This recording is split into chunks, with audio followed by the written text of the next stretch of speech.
Good morning. आज हम कक्षा 10 की एक्सरसाइज 12.1 12.1 का 7वां सवाल करेंगे। देखो दोस्तों क्या लिखा हुआ है इसमें। कोई तंबू एक बेलन के आकार का है जिस पर एक शंकु अध्यारोपित है। तो पहले हम इसको करते हैं, एक बेलनाकार आकृति बनाते हैं। उसके बाद उसके ऊपर एक शंकु अध्यारोपित है। अध्यारोपित का मतलब उसके ऊपर रखा हुआ है। तो सबसे पहले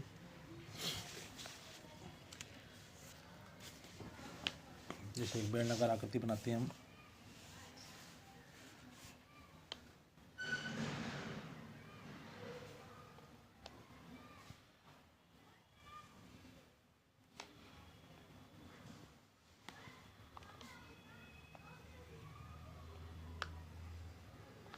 बेलनाकार आकृति और उसके ऊपर एक शंकु इस प्रकार रखा हुआ है। अध्यारोपित का मतलब रखा हुआ है। आगे क्या लिखा है इसमें, यदि बेलनाकार भाग की ऊंचाई, ये बेलनाकार जो भाग है, इस भाग की जो ऊंचाई है वो दे रखी है और व्यास क्रमशः 2.1 और 4 मीटर है। तो ऊंचाई 2.1 सिर्फ बेलनाकार भाग की। तो बेलनाकार भाग यहाँ से यहाँ तक की जो दूरी है वो 2.1 मीटर है,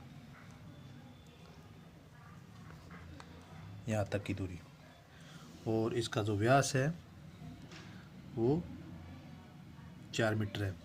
व्यास क्या होता है, किसी भी वृत्त का जो आकार होता है उस वृत्त के आकार का एक केंद्र से दूसरे केंद्र तक, यानी यहाँ से यहाँ तक की जो दूरी होती है वो व्यास होता है। तो ये व्यास इसका 4 मीटर है और इसकी त्रिज्या व्यास की आधी होती है। वो हम आगे हल करेंगे। इसके बाद इसने क्या लिखा है, तो शंकु की तिर्यक ऊंचाई 2.8 मीटर है। शंकु की तिर्यक ऊंचाई, तिर्यक ऊंचाई का मतलब होता है जो ये शंकु है, इस शंकु की तिरछी लाइन आती है, ये इसकी तिर्यक ऊंचाई के नाम से जाना जाता है। इसको तिर्यक ऊंचाई को निकालने का फॉर्मूला होता है L बराबर त्रिज्या स्क्वायर प्लस हाइट स्क्वायर, यानी कि रूट के अंदर r square plus h square.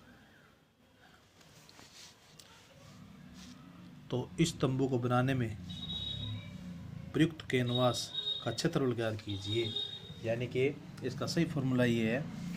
इसमें सही क्या पूछा गया है कि ये जो बेलनाकार ये जो टेंट है ये, और इसके ऊपर शंकु रखा हुआ, शंकु का आकृति एक अध्यारोपित है, शंकु रखा हुआ है।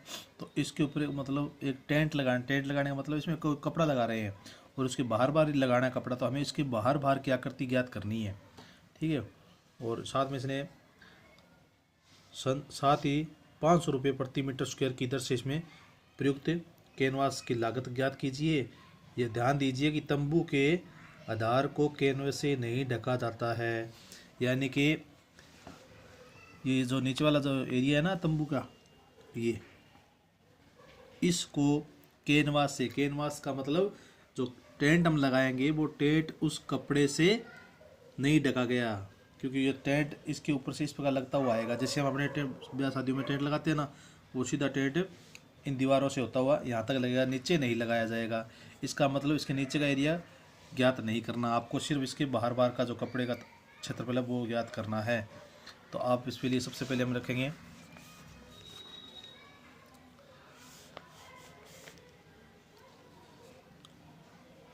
बेलन।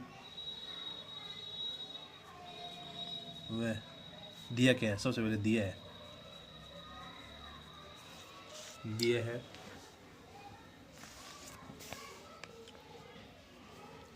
बेलन व शंकु का व्यास क्या दे रखा है,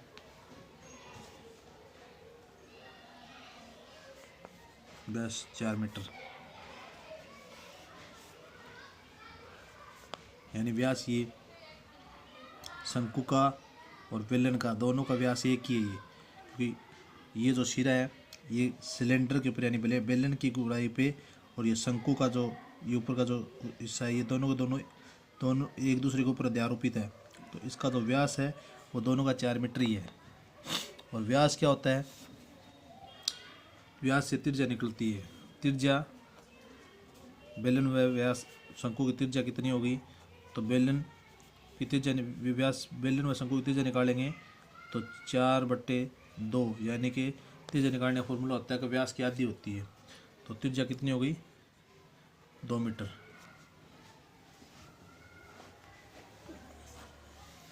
और बेलन की ऊंचाई कितनी दी है, ओनली बेलन की ऊंचाई दी है, बेलन की ऊंचाई h बराबर 2.1 मीटर, 2.1 मीटर। L यानी शंकु की ये तिरछी रेखा है ना, तिरछी लाइन जिसको तिर्यक रेखा बोलते हैं, ये हम निकालते हैं। तिर्यक ऊंचाई शंकु की, तिर्यक ऊंचाई हमेशा शंकु की होती है दोस्तों।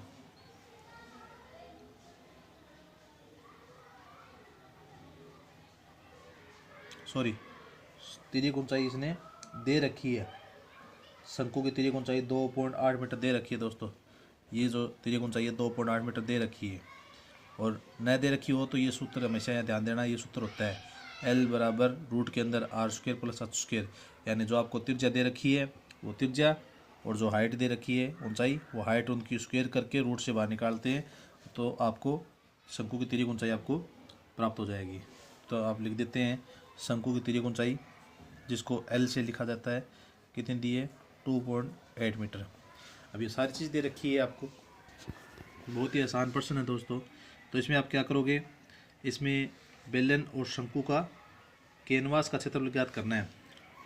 तो कैनवास क्या है, कैनवास यानी बेलन और शंकु दोनों को मिलाकर जो एक चित्र बनाया है, आकृति बनी हुई है, उसके ऊपर जो कपड़ा लगेगा वो कैनवास है। और उस पर आप क्या लिखोगे,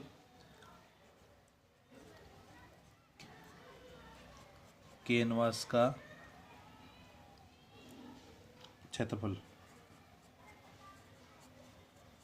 बराबर, तो इसमें आपके पास जो आकृति है उन दोनों का फॉर्मूला रख देते हैं। तो दोनों, एक तो बेलन हो गया और एक शंकु हो गया, तो बेलन का क्षेत्रफल प्लस शंकु का क्षेत्रफल, तो इसके बराबर में लिख देते हो बेलन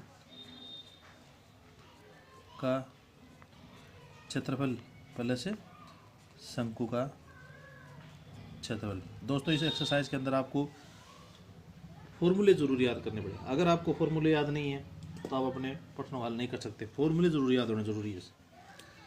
तो बेलन का जो एरिया यानी क्षेत्रफल याद करने का जो सूत्र होता है वो होता है 2πRh।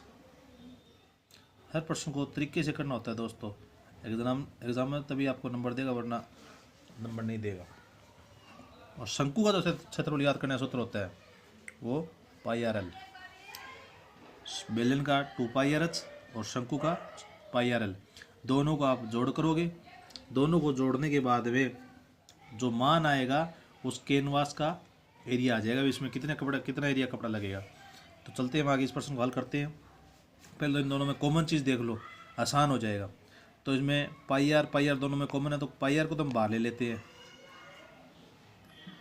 अंदर क्या बचा, यहाँ 2 बच गया और h बच गया, 2 × h हो गया प्लस, और यहाँ पर L बच गया एक और पाई का मान दोस्तों, अगर बुक में कुछ भी नहीं दिया गया है पाई का मान, जैसे इस प्रश्न के अंदर आपको कुछ भी मान नहीं दिया पाई का अलग से, तो आप कितने मानोगे, आपके स्टार्टिंग में पहले प्रश्न में दिया हुआ था, देखो, जब तक अन्यथा न कहा जाए पाई का मान 22/7 लीजिए।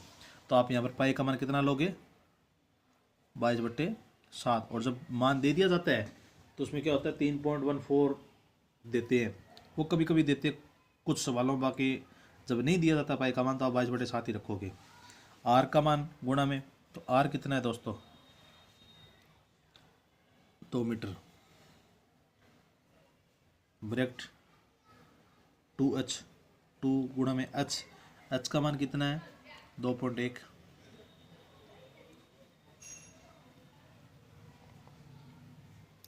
फिर प्लस L का मान तिर्यक ऊंचाई 2.8, हल करते हैं इसको। 22 को 2 से गुणा कर लेते हैं। 22 को 2 से 44, 44/7 और ब्रैकेट के अंदर 2.1 को 2 से गुणा करोगे 4.2 प्लस 2.8, 44/7 गुणा और 4.2 और 2.8 कितने होते हैं? देखो दोस्तों, मेरे को पता है दोस्तों ये कितना आएगा मान, लेकिन मैं आपको ये तरीका बता रहा हूँ कि किस प्रकार से आपको जोड़ करना है। इन दोनों आंकड़ों को जोड़ना है और हमेशा ध्यान देना पॉइंट के नीचे पॉइंट की संख्या रखनी होती है। पॉइंट टू पॉइंट मिलान करना होता है हमेशा से ही, समझ रहे हो? तो फिर पॉइंट के पीछे कितनी संख्या है और पॉइंट के आगे कोई भी संख्या रह जाए वो उसके बराबर ही रखना है आपको। पॉइंट के नीचे ही पॉइंट आना चाहिए हमेशा। तो 2 और 8 10, 10 की 0, कैरी बच गई 1, 4 2 6 एंड 1 7, यानी 7.0। तो यानी कि 7 इसका मान आ गया जोड़ से। तो बाहर इसका मान है 44/7 गुणा में इधर जोड़ने के बाद 7 आ गया। अब 7 से 7 कट जाएगा, ये हम काट देते हैं, ये आपस में कट गए। तो 44 इसका आंसर हो गया। और हमेशा ध्यान देना अगर जब क्षेत्रफल जब पूछा जाता है तो उसका जो भी मात्रक आपको दिया है, जैसे मीटर दिया है, कभी कभी सेंटीमीटर आ जाता है, कभी किलोमीटर आ जाता है। इस प्रश्न में आपको मीटर के हिसाब से पूछा गया है, मीटर आए इसमें, तो इसमें आप मीटर लगाओगे और क्षेत्रफल जब पूछे तो उसके ऊपर स्क्वायर लग जाएगा। तो इसका एरिया आ गया ये 44 मीटर स्क्वायर। ये तो इस कपड़े का यानी शंकु और ये बेलन का पूरा जो अध्यारोपित होगा ना, जो कपड़ा लगेगा वो सारे इसमें कपड़ा लग जाएगा। तो सॉरी दोस्तों, थोड़ा सा रुकावट आ गई कंठों में थोड़ा से, इसलिए थोड़ा सा टाइम लग गया। तो इसमें आपको ये कपड़े का एरिया निकल गया। और इसने पहले कह दिया था कि भाई ये जो नीचे का जो एरिया है वो खुला हुआ है, क्योंकि टेंट में नीचे कपड़ा नहीं लगता, कपड़ा ऊपर से लग के आ जाता है इस प्रकार से। और अब इसने थोड़ा एक लंबा सवाल थोड़ा सा और पूछ लिया, इसकी लागत भी पूछी है। तो लागत में इसने क्या पूछा है कि 44 मीटर आपका एरिया आ गया, तो उसने कहा 500 रुपये मीटर स्क्वायर, यानी 1 मीटर स्क्वायर के 500 रुपये लगते हैं। तो आपका कपड़े का मान कितना है? 44। तो आपके कितने होंगे? इसने कहा था साथ ही 500 रुपये प्रति मीटर की दर से इसमें प्रयुक्त कैनवास की लागत ज्ञात कीजिए। यानी 1 मीटर के 500 रुपये लग रहे हैं आपको, दिखाई दे रहा है ना आपको? 1 मीटर के 500 रुपये, 1 मीटर स्क्वायर की सॉरी 1 मीटर स्क्वायर की लागत है बराबर कितने रुपये? 500 रुपये। तो आपके पास कितने हैं? 44 मीटर स्क्वायर की लागत बराबर 500 को 44 से गुणा कर देंगे। 500 गुणा 44, 500 को 44 से गुणा करो, 0 0 4 15 20, फिर वही बात 0 0 0 20, 0 0 0 20 तो 22,000 रुपये। ये रुपये आए हैं दोस्तों।